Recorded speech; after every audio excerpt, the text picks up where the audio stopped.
जिस तरीके से देश की सबसे पुरानी पार्टी ने तमाम पुरानी परंपराओं को रौंदते हुए जिस तरीके से अपना आचरण सदन में दिखाया, ये कतई स्वीकार्य नहीं है। जिस तरीके से चेयर को आज अपमानित किया गया, जिस तरीके से कागज फाड़े गए, उसको हवा में उड़ाया गया, प्लेन बनाए गए कागज के, वो चेयर की तरफ फेंके गए। और हद तो तब हो गई जब कांग्रेस के सांसद चेयर के सामने खड़े हो गए। इस तरीके से मर्यादाओं को तार तार करके आप अगर अपनी बातों को रखेंगे तो ये कतई परंपरा के अनुसार नहीं है और इसको कतई स्वीकार नहीं किया जाएगा।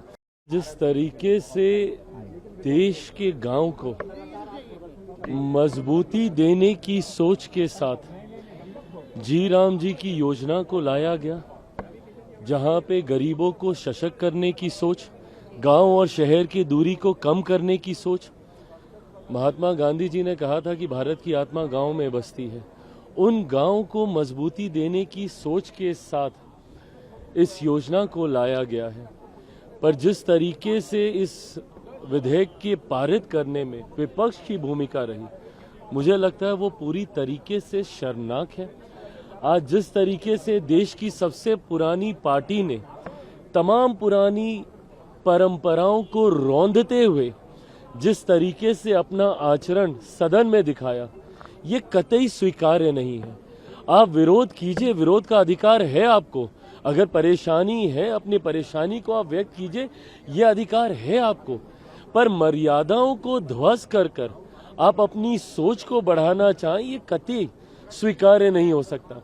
जिस तरीके से चेयर को आज अपमानित किया गया, जिस तरीके से कागज फाड़े गए, उसको हवा में उड़ाया गया, प्लेन बनाए गए कागज के, वो चेयर की तरफ फेंके गए। और हद तो तब हो गई जब कांग्रेस के सांसद चेयर के सामने खड़े हो गए। इस तरीके से मर्यादाओं को तार तार करके आप अगर अपनी बातों को रखेंगे तो ये कतई परंपरा के अनुसार नहीं है और इसको कतई स्वीकार नहीं किया जाएगा।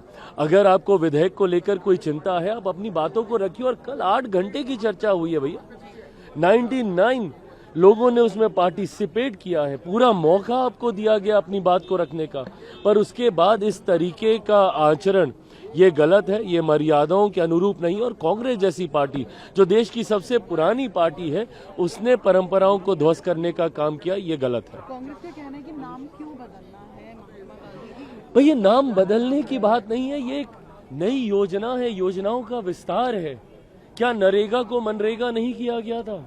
समय समय पर जब आप योजनाओं का विस्तार करते हैं, योजनाओं को आप आगे लेकर जाने का काम करते हैं, तो वो नई सोच के साथ आता है, नए नाम के साथ आता है। ऐसे में कौन अस्वीकार कर सकता है भैया महात्मा गांधी जी की सोच विचारों को? पर क्या ये महात्मा गांधी जी के विचारों के अनुरूप था? जिस तरीके का आचरण आज विपक्ष के नेताओं के द्वारा किया गया, क्या आज महात्मा गांधी जी की आत्मा को ठेस नहीं पहुंची होगी? जिस तरीके का आचरण इस विधेयक को पारित करते वक्त विपक्ष के नेताओं के द्वारा किया गया।